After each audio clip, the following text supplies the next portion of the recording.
रहीम हम स्टार्ट लेने लगे हैं मोनोसेक्राइड से। लास्ट जो है हमारा लेक्चर था उसमें मैंने क्लासिफिकेशन ऑफ मोनोसेक्राइड्स के बारे में आपको क्लासिफिकेशन ऑफ कार्बोहाइड्रेट्स हमने पढ़ी थी। उसमें जो पहली थी हमारे पास मोनोसेक्राइड्स थी। आज हमने मोनोसेक्राइड के बारे में डिटेल पढ़नी है। लफ्ज़ है हमारे पास मोनो और दूसरा है सेक्राइड। दो लफ्ज़ का मजमूआ है। मोनो का मतलब है वन और सेक्राइड्स का मतलब है शुगर। कार्बोहाइड्रेट्स की हमारे पास जो है फर्स्ट टाइप है ये मोनोसेक्राइड्स।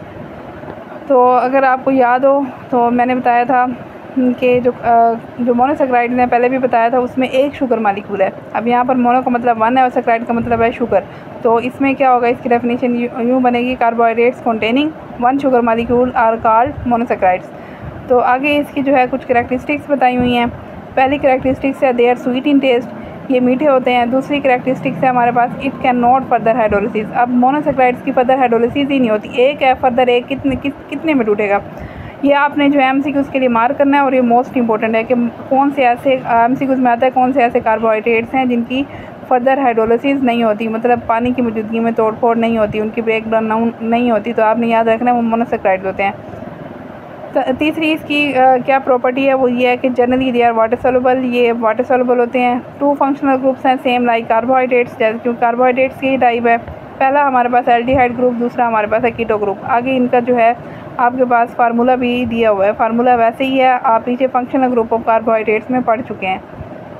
नेक्स्ट है आपके पास क्लासिफिकेशन ऑफ मोनोसेक्राइड। अच्छा, ये जो मोनोसेक्राइड है ना, इसमें क्लासिफिकेशन ऑफ मोनोसेक्राइड आया है। बाकी ऊपर जो है ये जनरल आपने एमसीक्यूज़ के लिए देख लेना है, ठीक है, डेफिनेशन और बाकी क्लासिफिकेशन ऑफ मोनोसेक्राइड्स में हम इसको फंक्शनल ग्रुप की बुनियाद पर दो हिस्सों में डिवाइड करते हैं।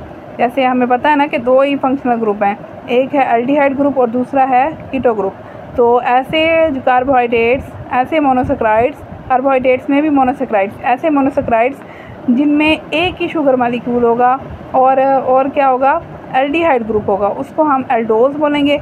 और ऐसे हमारे मोनोसेक्राइड्स जिनमें जो है कीटो ग्रुप होगा उनको कीटोस बोलेंगे। तो आपने इसकी डेफिनेशन जो है फंक्शनल ग्रुप वाले से ही ले लेनी है, जो पीछे हमने फंक्शनल ग्रुप ऑफ कार्बोहाइड्रेट्स में एल्डोसिस और कीटोसिस की डेफिनेशन की थी, वहाँ से एल्डोसिस की डेफिनेशन उठानी है और यहाँ पे एग्जांपल नीचे लिखना है। एल्डोसिस की डेफिनेशन क्या होगी, the carbohydrates with aldehyde group are called aldoses, ठीक है। और कीटोसिस क्या होंगे, the carbohydrates containing keto group are called ketoses. यहाँ पे आप लफ्ज़ मोनोसेक्राइड यूज़ करेंगे, the monosaccharide containing aldehyde group are called aldoses. और कीटोस में क्या करेंगे, the monosaccharides containing keto group are called ketoses. तो एल्डोसिस की डेफिनेशन ये मैं आपको साथ के साथ पेपर लिखने का कहाँ से कहाँ तक याद करना है और कौन सी लाइन जो है एमसीक्यूज़ के लिए कैसे कैसे लिखना है, मैं साथ के साथ आपको बताती जाती हूँ। तो आप लोगों का फ़र्ज़ बनता है कि बुक के ऊपर आप साथ साथ मार्क करते जाओ। तो पहले हमारे पास इसकी क्लासिफिकेशन है एल्डोसिस। एल्डोसिस की मैंने आपको डेफिनेशन बता दी और साथ में मैंने आपको कहा है कि साथ में आपने क्या करनी है, इसके एग्जांपल्स करनी है। अब यहाँ पे जो है आपको 4 एग्जांपल बताई हुई है। मेजर जो है ग्लूकोज है, दूसरी राइबोज है, तीसरी एरिथ्रोज है और चौथी ग्लूकोहेप्टोज। अब ये जो नाम है ना, ग्लूकोज, राइबोज, एरिथ्रोज और ग्लूकोहेप्टोज, ये जो है आपने चारों नाम करने हैं, क्योंकि एमसीक्यूज़ में आ जाता है which one of the following is the aldoses या which one of the following is the type of monosaccharides, इस तरह करके। तो आपको अगर 4 के 4 नाम आएंगे तो आप फिर ही लगा सकते हो। ज़्यादातर एमसीक्यूज़ जो है कंफ्यूज इस तरह से करता है कि ऑल ऑफ दीज आर जो है एल्डोसिस एक्सेप्ट का मतलब है सिवाय। अगर आपको 4 इसके नाम आते हैं देन आप उसको एमसीक्यूज़ मार्क कर सकते हो। तो हमें सबसे पहले क्या लिखनी है, एल्डोसिस की डेफिनेशन जो कि मैंने आपको बता दी है पहले, और साथ आपने एग्जाम्पल में लिखना है ग्लूकोज, ठीक है, और राइबोज, एरिथ्रोज, ग्लूकोहेप्टोज। और ग्लूकोज को थोड़ा सा एक्सप्लेन कर देना है जैसे बुक में किया हुआ है। ग्लूकोज का फार्मूला दिया हुआ है आगे, C6H12O6, ये सबको ही पता होगा। अब ये जो है एमसीक्यूज़ के लिए भी ये डब्बा जो है ये जो पैराग्राफ है ये इंपॉर्टेंट है। पहली बात क्या है, ग्लूकोज को हम ग्रेप शुगर बोलते हैं, ये एमसीक्यूज़ के लिए मार्क करने हैं। वाइडली डिस्ट्रीब्यूटेड इन नेचर है, it combine with other sugar, जैसे ये दूसरे शुगर्स के साथ कंबाइन होगा तो क्या बना लेगा, डाइसेक्राइड बना लेगा, जैसे कि सक्रोज हो गया, माल्टोज हो गया, लैक्टोज हो गया। इनकी डिटेल हम डाइसेक्राइड्स में पढ़ेंगे।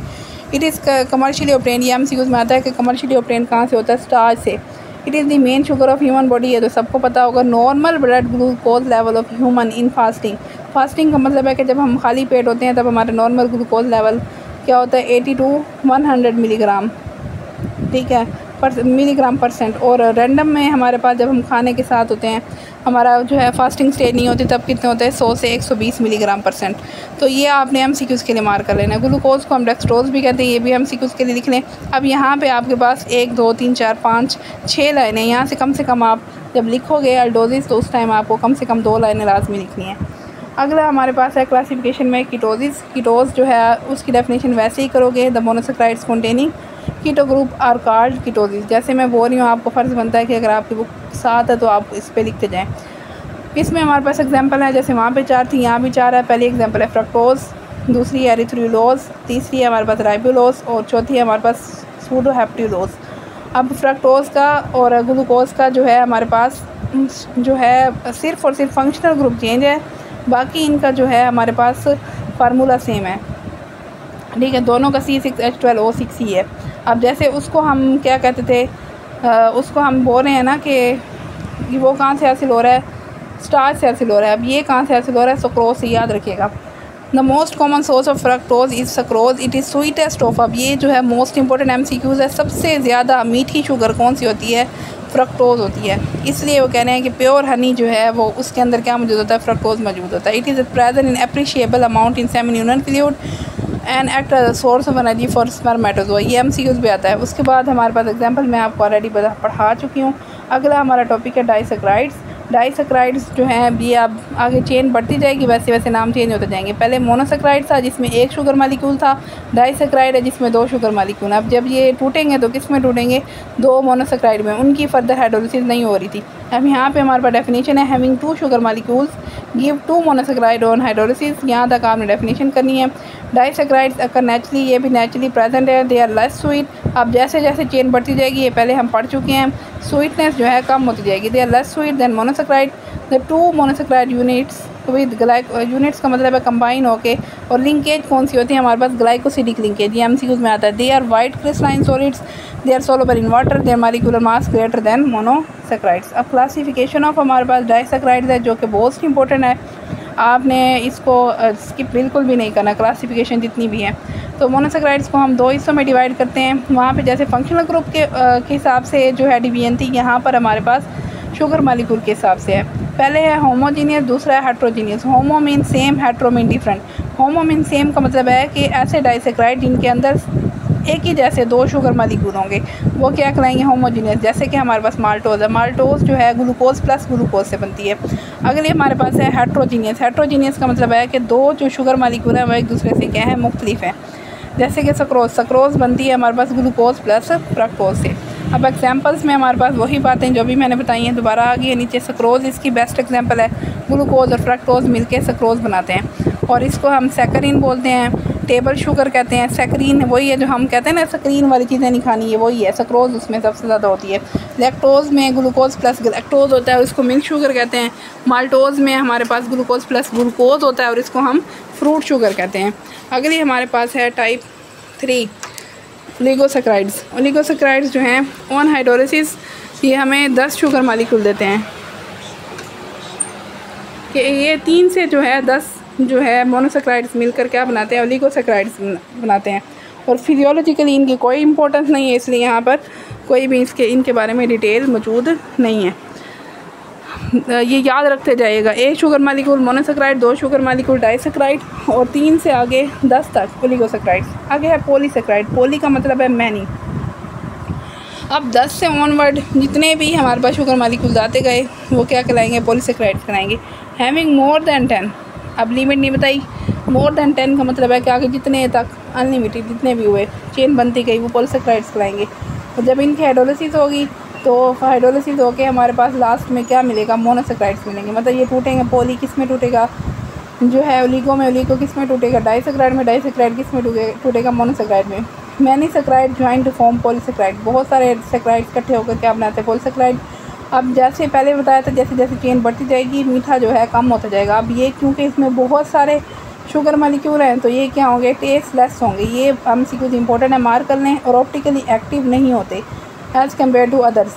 वजह के ऑप्टिकली एक्टिव क्या है हमारे पास, ऑप्टिकली एक्टिव उस चीज़ को कहते हैं जब हम प्लेन पोलराइज लाइट किसी भी स्ट्रक्चर से गुजारते हैं तो उनका स्ट्रक्चर जो है हमारे पास मूव करता है, इनका नहीं करता।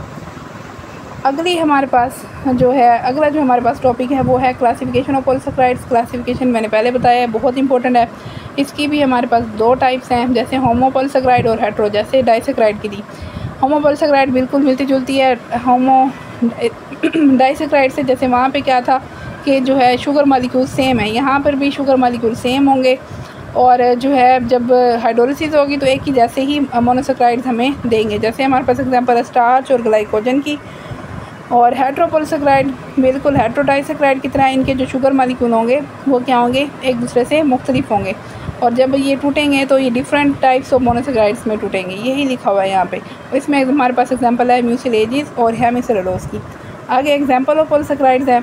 एग्जांपल्स में वही बातें जो है, जैसे सेलुलोज का हम पहले पढ़ चुके हैं। सेलुलोज सबसे ज़्यादा किस में मौजूद है, प्लांट्स की सेल वॉल में।